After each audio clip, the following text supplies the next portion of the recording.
மொழியாம் மூத்த மொழியாம் என் உடல் கருகி சாம்பல் ஆனாலும் சாம்பலோடு பூத்து கமழும் மொழியாம் கம்பனும் வள்ளுவனும் பாரதியும் அள்ளி அணைத்த மொழியாம் அல்ல அல்ல குறையாத அற்புத மொழியாம் என் தாய்மொழியாம் தமிழை வணங்கி என் உரையை துவங்குகிறேன்.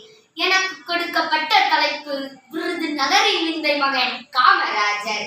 ஈன்ற பொழுதில் பெருதுவக்கும் தன் மகனை சான்றான் என கேட்ட தாய் என்ற குரலுக்கேற்ப வாழ்ந்தவர்தான் காமராஜர் அவர்கள்.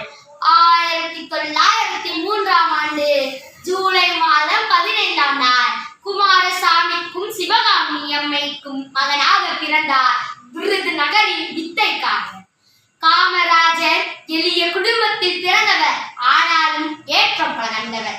தம் 6ஆம் அகவையிலே தன் தந்தையை இழந்தார். கர்ம வீரர், படிக்காத மேதை, ஏழை பங்காளர், கல்விக்கண் திறந்தவர் என அனைவராலும் அன்புடன் அழைக்கப்பட்ட விந்தை மனிதர். ஏழை மாணவர்களின் நலனை மனதில் கொண்டு ஊர்தோறும் பள்ளிகளை திறந்தார். கட்டாய கல்வி, இலவச கல்வி, மதிய உணவுடன் கல்வி என்று பல திட்டங்களை கொண்டு வந்தார் விருதுநகரின் விந்தை மகன் காமராஜர்.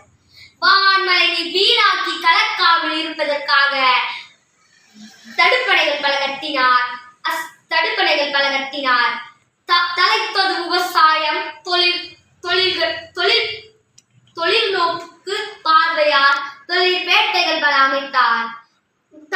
தமிழக முன்னேற்றத்திற்கு தக்க பல திட்டங்களை தீட்டி தன்னலமின்றி உழைத்த தன்னிகரில்லா தலைவர் விருதுநகரின் விந்தை மகன் காமராஜர்.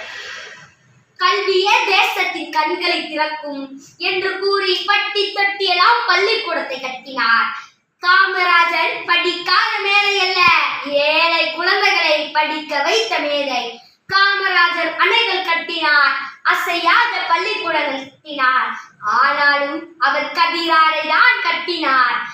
அக்தில் தோன்றின் புகழோடு தோன்றுக, அக்திலா தோன்றலின் தோன்றாமை நன்று என்ற குரலுக்கேற்க தன்னலம் கருதாமல் பிறர் நலம் கருதி வாழ்ந்த தியாக செம்மன்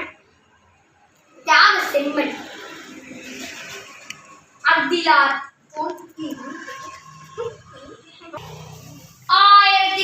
1975ஆம் ஆண்டு அக்டோபர் மாதம் 2ஆம் நாள் தன்னுடைய 72ஆம் வயதில்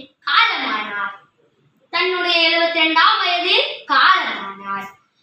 தமிழக தங்க மகன், இந்தியாவின் பெருந்தலைவன், கம்பீரம் நடை கொண்ட சிங்க மகன், விருதுநகரின் விந்தை மகன் என்று கூறி வாய்ப்பளித்தமைக்கும் வாய்மொழி கேட்டமைக்கும் நன்றி, வணக்கம்.